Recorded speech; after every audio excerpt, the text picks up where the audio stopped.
Estás en tu sala, luces cálidas, diseño minimalista, una paleta de colores tan neutra que hasta tus emociones se sienten tranquilas. Todo parece perfecto hasta que respiras. Sin darte cuenta, estás compartiendo aire con la ciudad, con tu vecino que tiene mala higiene, con compuestos orgánicos volátiles y tóxicos, y con tu roomie que parece chimenea por cada cajetilla de cigarrillos que fuma. Ese loft que parece sacado de una revista de arquitectura es en realidad una trampa silenciosa disfrazada de diseño. Una jaula hermosa donde el enemigo no es visible, pero sí respirable. Porque cuando el aire no circula, los pensamientos se espesan, el cuerpo se oxida y tu salud, sí, la tuya, empieza a pagar el precio. Congestión, fatiga, dolores de cabeza, falta de concentración, cáncer pulmonar. ¿Te suenan? Puede que no estés harto de tu casa, puede que simplemente te estés asfixiando lentamente dentro de ello. Hoy vamos a hablar de ese acto tan simple, tan cotidiano, tan vital y que la Rosa de Guadalupe nos enseñó a disfrutar cada que nos llega.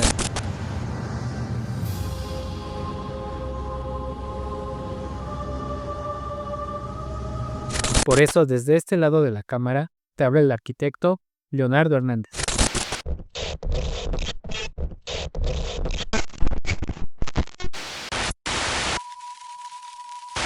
La ventilación en términos técnicos es el proceso de renovar el aire de un espacio para mantener su calidad. Y no basta con solo abrir una ventana al azar. Detrás hay física, termodinámica, principios de presión, temperatura, diferencias de densidad. Hay dos tipos de ventilación: la ventilación natural, que ocurre por el flujo espontáneo del aire a través de aperturas, y ventilación mecánica, cuando usamos sistemas como extractores, ductos, aire acondicionado y también tu ventilador. No es cuestión de moda ni de estilo de vida, es una necesidad fisiológica básica, como comer o dormir, y ahí entra la ingeniería. La ventilación se calcula con fórmulas, simulaciones y normas que definen cuántas veces por hora debe renovarse el aire de ese espacio. Pero todo eso al final tiene un solo objetivo: hacer que el cuerpo y la mente funcionen con equilibrio con el espacio. No es cuestión de gustos, es biología, porque hay muchas razones por las que si el aire no se renueva, el espacio se convierte en tu peor pesadilla. Primero, se vuelve un caldo de cultivo para virus, bacterias, moho, ácaros, toda una tribu de inquilinos microscópicos que, créeme, no querrás hospedando contigo. Segundo, puede transformarse en un horno, especialmente cuando cocinas o cuando el verano llega con más intensidad que el año pasado. Y tercero, ese buquet de olores rancios, humedad, comida recalentada. Si tienes mascotas, su característico olor de que no limpias y el siempre presente olor a encierro. Ya sabes, ese perfume inconfundible. A nunca abro las ventanas porque se mete el ruido o los mosquitos. Pero ¿tú crees que la ventilación natural es una moda nueva? No, los humanos la aplicaban desde que descubrieron que morirse asfixiado en su propia cueva era poco ideal. En la prehistoria, las cavernas con apertura y techos altos ya eran sistemas de ventilación pasiva. No sabían de flujo de aire, pero sí sabían que si el humo no salía, ellos tampoco. Así entendieron algo fundamental: el humo necesita una salida, no por estética ni porque el Feng Shui lo dice, por pura supervivencia. Así nació el principio básico de la ventilación natural. Luego llegaron los sabios del barro recocido. Mesopotamia y Egipto no solo construyeron imperios, también diseñaron para que el aire fluyera como parte del ritual diario: patios internos, muros gruesos de adobe, aberturas cruzadas, techos altos, juego de sombras y las famosísimas chimeneas de viento que atrapaban la brisa fresca y la canalizaban hacia el interior. Todo pensado para que el calor no convirtiera las casas en hornos mortales. Grecia le dio al viento un lugar en la academia. Las casas tenían patios que oxigenaban el día a día. Aristóteles nos dejó el tratado sobre los vientos en su tratado de meteorología, clasificándolos por estaciones, origen y efectos de la salud humana y en la agricultura. Fue uno de los primeros en advertir que el viento podía curar o enfermar. Además, su alumno Hipódamo de Mileto, padre de la planificación urbana, diseñó ciudades con trazados ortogonales para permitir el flujo natural del viento entre las calles. Roma, por su parte, llevaron todo a la ingeniería. Hizo de la ventilación una experiencia casi divina, pero el gran manual llegó con Vitruvio, quien advirtió que una ciudad mal orientada es un error que enferma. Sus descripciones del viento, las calles, las fachadas y su relación con el bienestar aún hoy deberían ser lectura obligada para constructores, arquitectos y diseñadores. ¡Spoiler! ¡Spoiler! ¡Spoiler! Seguimos sin saber quién es. Crearon los hipocaustos, los conductos de ventilación en las termas y el diseño de villas que jugaban con la luz y aire, demostrando que el lujo y la salud iban de la mano. El conocimiento fluía como el viento, hasta que dejó de hacerlo con la caída del Imperio Romano. Muchas de las ideas sobre salud, arquitectura y clima quedaron atrapadas entre ruinas y pergaminos polvorientos. La Edad Media llegó con castillos herméticos, iglesias gigantescas y ciudades amuralladas, donde el aire literalmente no entraba sin permiso. Lo que antes era diseño climático se volvió superstición. El aire dejó de ser medicina y pasó a ser sospechoso. ¿Corriente de aire? No. Eso es cosa de demonios. Mejor cerrar ventanas y tapar rendijas. Pero no todo era oscuridad. Mientras Europa cerraba ventanas, el mundo árabe, Persia y otras regiones de por ahí cerca seguían diseñando con inteligencia climática. El saber del viento se había mudado y estaba a punto de volver con más fuerza. Arquitectos islámicos y orientales abrían el alma de sus edificios al cielo. La ventilación no era una solución técnica, era parte de la experiencia espiritual. Las mashrabillas,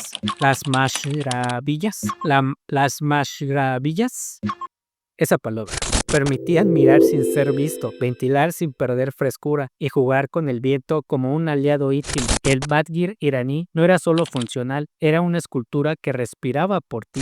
El India, los jalis, los yalis o como se pronuncia, eran delicados como encaje, pero duros como la sabiduría ancestral. Y así, todas esas estrategias se basaban en principios que hoy llamaríamos físicos, como el efecto Venturi o el enfriamiento evaporativo. Ellos ya sabían que el aire no solo se mueve, se puede manipular. En la Edad Moderna, el viento dejó de ser un susurro para convertirse en fórmula matemática. La arquitectura ya no solo buscaba belleza divina, ahora buscaba comodidad humana, y eso incluía saber cómo se mueve el aire, cómo se refresca y cómo se cuela. Vitruvio volvió a la escena gracias al Renacimiento, pero ya no estaba solo. Leonardo da Vinci estudiaba el aire como fluido, lo dibujaba, lo observaba en túneles de viento improvisados. Galileo Galilei investigaba la presión del aire y su discípulo Evangelista Torricelli en 1643 prueba que el aire ejerce presión. Robert Boyle poco después define las leyes del comportamiento del gas. Isaac Newton en sus tratados sobre los fluidos dejan clara la importancia de la dinámica del aire. Se siembra la semilla de lo que siglos más tarde será la ingeniería ambiental. León Battista Alberti hablaba ya en el siglo XV sobre la importancia de la ventilación en sus tratados. Christopher Wren, tras el gran incendio de Londres, diseñó edificios con mejores condiciones de ventilación. Claude Perrault, en Francia, propuso regulaciones sobre orientación y diseño que favorecen la circulación del aire, y la arquitectura tomó nota. El patio ya no es solo estético, es funcional. Se empieza a hablar de orientación, de ventilación cruzada, de proporciones que favorecen al confort térmico. No era perfecto, pero ya había intención. El viento no era un invitado, era el residente del diseño, y cuando llegó el neoclásico, con su obsesión por el orden y la razón, la arquitectura comenzó a respetar la lógica del viento. No siempre, claro, pero ya no era casualidad cuando una casa se sentía fresca. Giovanni Battista Venturi nos regaló un principio que cambiaría la forma en que entendemos el flujo de aire. Cuando pasa por un estrechamiento, gana velocidad, como cuando tapas la salida de la manguera de agua. El mismo principio. Y arquitectónicamente eso significó la posibilidad de enfriar y ventilar, mover el aire, sin motores, solo con pura geometría. El Renacimiento había abierto las ventanas a la razón, pero con la revolución industrial esas ventanas se cerraron y la ventilación se volvió un lujo olvidado. Las fábricas nacieron sin preguntarse por el aire, solo importaba producir, producir y producir.